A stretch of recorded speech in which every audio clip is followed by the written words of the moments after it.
Hi, understanding the actions of the extraocular muscles can be frustratingly confusing, so I hope this video helps.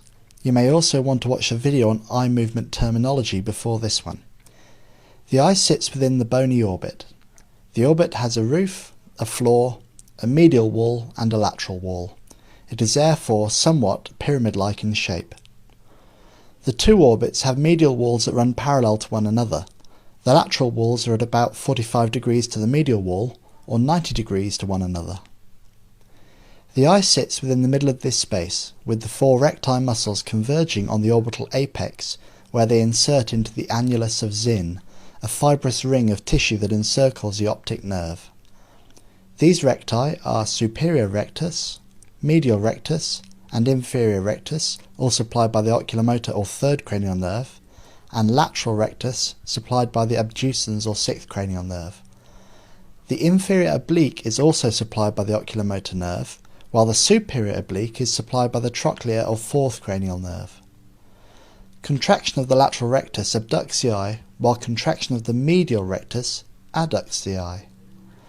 The two opposing muscles are described as being antagonists. Sherrington's law of reciprocal innervation states that when a muscle is stimulated, its antagonist is inhibited. This means that abduction is a combination of contraction of the lateral rectus and relaxation of the medial rectus. As well as having an antagonist muscle, there is also a yoke muscle which achieves the same movement in the other eye.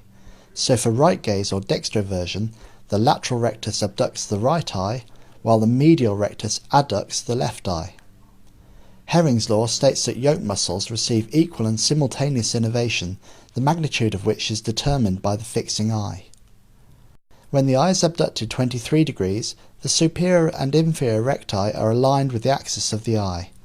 They therefore act purely to elevate and depress the abducted eye.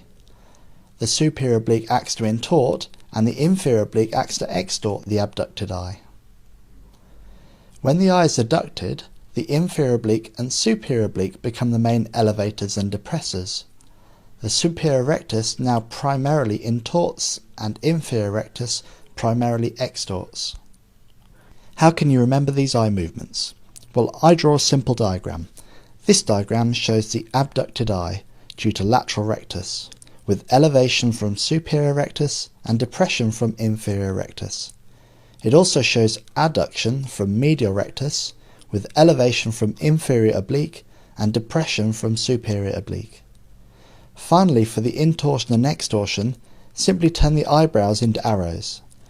The superior rectus and superior oblique muscle are both intorters, which act in the direction of the arrow you have drawn. To criticise, comment or share your knowledge with others, please go to eyevideos.blogspot.com, where you will find transcripts, links and more videos.